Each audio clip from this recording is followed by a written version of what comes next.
Hey everyone, Hugh here again. In today's video, we're diving deep into one of the most crucial aspects of filmmaking, properly rigging your camera setup. Over the years, across countless shoots, from fast-paced run-and-gun scenarios to large-scale productions, I've seen firsthand how the right rig can save you time, improve your shot quality, and even prevent equipment damage. Rigging your camera isn't just about slapping on accessories though.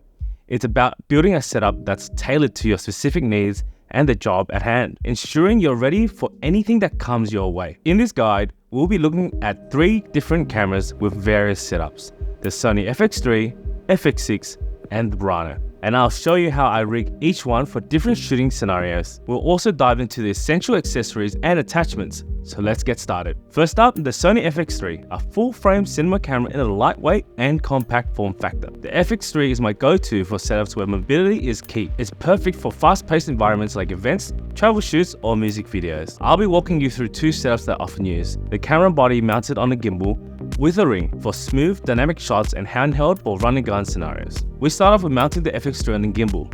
A very important factor here is making sure that it is properly balanced, allowing the gimbal motors to perform better and smoothly, and it will save you your batteries. What's also important here is that you have access to record from the handle. Crucial for us not to miss a shot while on the gimbal. Please note that any accessory that changes the weight of the load of the camera will result in the gimbal needing to be rebalanced. For example, changing the lens. That is why it's also recommended to add all your accessories before balancing if possible. I typically add a monitor, V-Lock battery, and manage cables carefully to avoid interfering with the gimbal's movements. And here's the final setup, which is what I usually use on shoots, where lots of movements or tracking shots are required. Next, let's look at the solo run-and-gun setup. This is where the FX3 really shines. Compact to handle, making it perfect for shoots where you need to be fast and flexible. Start by adding a compact cage to FX3. We use the Tilta FX3 cage. This gives you mounting points for essential accessories while protecting your camera. The cage should be lightweight and ergonomic to keep this setup easy to handle. For run-and-gun shooting, I typically add a top handle for better grip, a small external monitor for easy viewing, and a shotgun microphone for capturing quality audio on the go. The monitor is on a NATO rail. It's fantastic because you can adjust where it is and placement as you need it. This adds versatility and freedom for some more difficult shots or if you need a space for other items. I've also added this V-Lock mount to the rail so we can run this much longer than just the normal battery. Saves you the headspace of thinking about swapping batteries, and also it connects to your external monitor so you don't need any additional weight on the monitor. The FX3 is a USB-C to USB-C for constant power. So the FX line is great because it has both USB-C and USB-A ports, along with your standard D-tap port for the monitor. The rails also do 2 things on this rig: the V-Lock mount and a follow focus for cinema lenses. And here's the final setup which I use for events, such as weddings, live shows, or anywhere that you can't have a bulky setup. Moving on, let's take out the Sony FX6. This camera is a powerhouse in a relatively compact body, offering a great balance between portability and pro-level features, making it incredibly versatile for various types of productions. This setup I'm about to show you is designed to maximize the FX6's versatility. This rig is ideal for a situation where you need to quickly switch between handheld and tripod setups, such as documentary shoots, narrative work, and all commercial projects. The ability to easily reconfigure this rig makes it perfect for environments where time is crucial. Start with a sturdy base plate and a rod system. This provides the foundation for your rig, allowing you to add and adjust components as needed. The base plate should be compatible with your tripod or shoulder rig for easy transitions. Once again, NATO rails on the top are great for monitor support, much sturdier than average hot shoe, reducing the risk of damage. The rod allows for attaching various accessories like the follow focus system, which offers precise control over focus and smooth racking. I'll show you how that's done. Next, I add a matte box to control flare and add effects like a super mist filter, which softens the image, especially with autofocus lenses.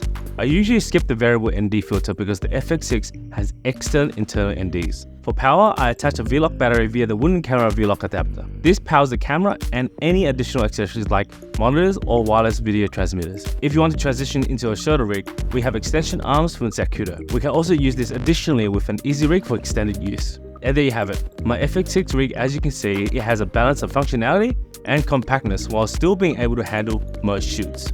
Next up, we have the Sony Brano, a full-frame 8K cinema camera built for high-end productions. The Brano is amazing for the way I personally shoot. It can be stripped down for solo shooting or fully rigged up for larger productions. With its robust body and extensive capabilities, the Brano is designed for serious filmmaking. Its larger form factor allows for greater flexibility in rigging, making it suitable for both lightweight and full-scale cinema setups. I typically use 2 distinct configurations for this camera, depending on the type of shoot. Let's start with the lightweight setup.